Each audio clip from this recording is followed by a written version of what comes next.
Hello, fellow wine lovers. This is Stephen here from the Napa Valley Wine Academy content team. And I'm here today to let you know what we have released for our membership holders this week.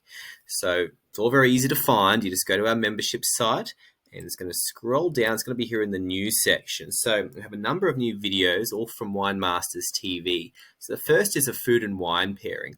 Think of like a traditional food network sort of show, but it's really focused on wine.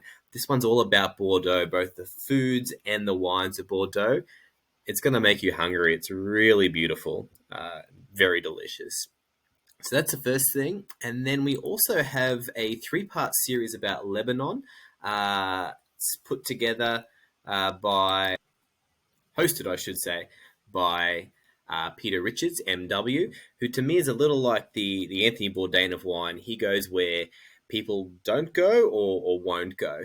And so Lebanon's got this amazingly rich, long history of winemaking, and then a really horrible recent history with their civil war. And so he goes there and checks it out and looks at how wine's helping to, repair the scars of war.